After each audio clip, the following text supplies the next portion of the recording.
네, 안녕하세요. 여러분들 반갑습니다. 금융과 에너지 업종을 누구보다 쉽게 알려주는 데이어 멘토 권혁철입니다. 오늘 나이스라는 기업 리뷰해 보도록 할 텐데요. 나이스는 여러분들도 아시다시피 지주 회사이죠. 최근 대체로 여러 기업들이 실적 발표를 앞두고 기업 밸류업의 모멘텀과 함께 상승 중에 있는데요. 그래서 오늘 말씀드릴 내용은 기업 밸류업에 대해서 말씀을 드리려고 합니다. 그런데 사실 기업 밸류업 프로그램은 이 야당인 민주당의 선택이 상당히 중요한데요. 이 이유에 대해서와 기업 밸류업 일정 함께 알아보면서 같이 한번 확인해 보도록 하겠습니다. 천천히 얘기 나눠보도록 할 텐데요. 먼저 시작하기 전에 저희 데이업 채널에 오시면은 모든 종목들을 커버해드리고 있으니까 찾아와 주시면 정말 감사하겠고, 제 영상도 끝까지 지켜봐 주시면서 댓글로 궁금하신 것들 남겨주시면은 다음 영상에서 말씀을 드리도록 하겠습니다. 그럼 나이스 바로 보도록 할게요. 나이스, 이 나이스 홀딩스를 약자로 나이스라고 불리고 있고 39개의 종속회사를 두고 있는데요. 사실 이 종속회사들이 이 신용평가 사업과 자산관리 사업 뭐 등등 하고 있기에 포괄적으로 정의하자면 금융업을 하고 있다라고 볼 수가 있을 것 같습니다. 그리고 나이스의 재무제표를 좀 함께 보자면요. 이 PBR은 0.63배, 그리고 BPS 부분이 21,038원으로 시장에서 상당히 좀 저평가를 받고 있다라는 것을 좀 볼 수가 있는데요. 일단 여러분들도 아시다시피 올해 1월 말쯤부터 해서 이 기업 밸류업 프로그램 이슈가 있었었죠. 이 기업 밸류업 프로그램 취지 자체가 이 저평가되어 있는 기업을 가치 개선시킨다라는 정책이었었는데요. 주요 내용 좀 짤막하게 살펴보자면 상장사의 주요 투자 지표를 활용해서 시가총액 및 업종별로 비교 공시를 하고, 그리고 상장사들에게 기업가치 개선 계획을 공표하도록 권고하고, 기업가치 개선 우수기업 등으로 구성된 지수개발 및 상장지수 펀드를 도입하겠다는 내용이었었습니다. 세부 내용 같은 경우 2월에 발표가 되었었는데 사실 세부 내용이 좀 실망이 큰 부분이 있었습니다. 그러면 일단 세부 내용부터 좀 함께 살펴보도록 할게요. 네, 구체적 방안이 2월 26일에 발표가 되었었는데 이때 1차 세미나를 열면서 금융위원회는 기업 밸류업 지원 방안, 즉 한국 증시 저평가 해소를 위해서 7월부터 상장사들에게 기업가치 재고 계획을 스스로 공시하도록 하겠다라고 밝혔었고, 다음 달인 5월에 2차 세미나를 열면서 6월 중으로 최종 가이드라인을 확정시킨다라고 했었죠. 공개된 방안에 따르면 약 1,600개에 달하고 있는 이 전체 코스피, 코스닥 상장사들은 기업가치 재고 계획을 스스로 수립하고 연 1회 자율 공시하도록 하게끔 만들겠다라는데요. 기업가치 개선 계획에는 총 6단계로 진행이 된다라고 한답니다. 먼저 현황 진단, 그리고 목표 설정, 계획 수립, 그리고 이행, 평가, 소통. 이렇게 6단계를 걸친다라는 내용이 담겨져 있었는데요. 그리고 매년 우수기업들에게는 표창까지 준다라고 한답니다. 그런데 사실상 이 기업들 공시 같은 경우 하반기부터, 그리고 3분기에 밸류업 지수 개발이 완료가 되고 공시 인센티브 같은 경우 내년부터라는 내용들 때문에 실제 시행 시기까지는 너무 기나긴 시간이 걸린다라는 평가를 받으면서 기업 밸류업에 기대에 미치지 못한다라는 말까지 나왔었죠. 그런데 이 기업 밸류업으로 그래서 기업 밸류업을 상승했던 종목들이 실망 매물이 좀 상당히 뱉어냈었는데, 그런데 저번 주에 최상무 기재부 장관께서 이 워싱턴 기자간담회에서 말씀을 해주신 게 있더라고요.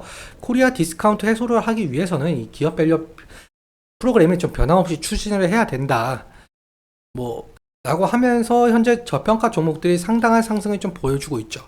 그리고 이 기사가 나오고 난 이후에 다음 날인 오후에 기업 밸류업 자율 공시를 하반기에서 5월로 변경을 한다라고 한다면서 이 기업 밸류업 정책이 좀 속도를 내고 있는 상황으로 보이고 있는데요. 이 이유에 대해서는 최근 윤석열 정부의 총선 참패라든지 고금리가 지속되는 상황, 그리고 중동의 지정학적 위기가 겹치면서 국내 증시가 좀 약세 기조를 보이고 있는데, 그래서 이 정부에서는 이 기업 밸류업 프로그램을 속도를 내면서 증시 안정화를 좀 시키려고 하는 것 같습니다. 그런데 사실상 이 기업 밸류업 프로그램은 정부의 정책만으로는 할 수가 없는 상황이거든요. 사실 야당인 민주당의 선택이 상당히 중요합니다. 이 이유에 대해서 좀 말씀을 드려보자면, 야당인 민주당 측에서는 이 정부의 기업 밸류업 프로그램을 반대하는 입장은 아니었으나 민주당 측은 소액주주 권익 보호를 위한 정책, 즉 기업들의 이익과 반대되는 상당한 내용을 가진 정책을 좀 공약을 한 바가 있었어요. 이 부분이 될 수가 있을 것 같은데 한번 읽어보시면 도움이 될 수가 있을 것 같습니다. 아무튼 그래서 이 기업의 자발적인 주주환원 노력과 세제 혜택에 초점을 맞춘 정부와 여당의 정책 방향성과는 아주 크나큰 차이가 있었는데요. 앞서 말씀드린 대로 4월 총선에서 여당이 국민의힘이 참패를 했었고 야당이 민주당이 승리했었죠. 그래서 더욱더 현 정부의 기업 밸류업 정책이 좀 제동이 걸릴 것이다 라는 시장 평가가 있었습니다. 다시 정리해서 말씀을 드리자면 사실 이 기획재정부가 밸류업 정책의 세제 혜택으로 제시한 이 법인세 세액 공제와 배당 소득세 부담 경감은 세법 개정을 시켜야 하는데 이 세법 개정 같은 경우 국회 동의, 즉 민주당의 동의가 있어야 실현이 될 수가 있거든요. 그런데 이런 세법을 다수당을 차지한 민주당이 부자 감세를 규정을 하게 되면서 국회 법안에 반대할 경우에는 세법 개정이 상당히 어려워지게 되죠. 그렇다면 이 기업 밸류업 프로그램도 무산이 될 가능성이 높겠는데요.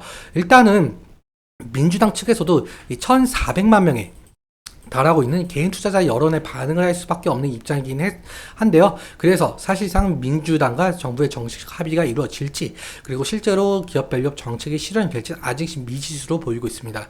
그래서 이 부분 같은 경우 지속적으로 체크하면서 대응을 해야 될 이슈로 보이고 있고요. 다음으로 차트 보면서 마무리 설명 짓도록 하겠습니다. 나이스의 차트를 한번 보시면요. 아무래도 지주회사이어도 금융업을 하기 때문에 이 금융 테마 형성과 호실적 기대감이 모멘텀으로 작용을 하면서 주가 변동성을 좀 나타내고 있는데요. 이 최근 2월부터 시작을 한 이 기업 밸류업 정책 이슈로 상당한 좀 상승을 이끌어낸 것을 보실 수가 있죠. 그런데 앞서 말씀드렸다시피 기대에 미치지 못한다라는 평가 때문에 실망 매물이 좀 쏟아진 바가 있었는데요. 아무튼 지지라인 같은 경우 제가 미리 선을 그어놨습니다. 이제 1분기 실적 발표 얼마가 남지 않은 상황인데요. 일단 금일 흐름 같은 경우 좀 보합권으로 보이고 있는데 지금 여기 아래 꼬리 달린 부분에서 지속적으로 지지가 일어난 것을 볼 수가 있죠. 지금 올해 1월 달에도 이 부분을 좀 지지해주면서 상승한 모습을 보여주고 있는데 그래서 1분기 양호한 실적 전망을 바탕으로 확실하게 이 부분 좀 지지해주면서 20일 이평선을 좀 돌파를 해주게 된다라고 한다면 상당한 상승을 좀 이끌어낼 수가 있을 것 같은데 하지만 만약에 1분기 실적이 안 좋게 나오거나 기업 밸류업 프로그램 정책이 무산이 된다라고 한다면 실망 매물이 한 차례 또 쏟아질 가능성이 있겠죠. 그렇다면 지지라인 이탈될 가능성이 있기 때문에 이 지지라인 이탈 시에는 리스크적인 관리가 필요할 수는 있을 것 같습니다. 그리고 사실상 기업 밸류업 정책이 야당의 반대를 무릅쓰고 시행이 될지는 아직 모르겠지만 만약에 시행이 된다라고 한다면 현재 저평가를 받고 있는 금융 즉 증권, 은행, 보험 뭐 이런 금융이 테마를 형성하면서 지속적인 상승을 일으킬지 지켜봐야 될 것 같은데요. 그런데 나이스 같은 경우 2020년도 때부터 상당한 하락을 좀 보여주고 있죠. 그래서 상승 시마다 차익 실현 매물이 나올 가능성, 원금 보존 매물이 나올 가능성도 염두에 두시면서 현명한 선택하시면 좋을 것 같습니다. 오늘은 여기까지 말씀을 드리고 오늘 내용 여러분께 도움이 되셨다면 구독과 좋아요 부탁드리고 말씀드린 내용과 차트적인 부분에 대해서는 제 개인적인 견해가 있을 수밖에 없기 때문에 여러분들의 주관적인 견해와 함께 투자를 현명한 선택하셨으면 좋겠습니다. 오늘도 시청해주셔서 너무 감사하고 지금까지 멘토 권혁철이었습니다. 감사합니다.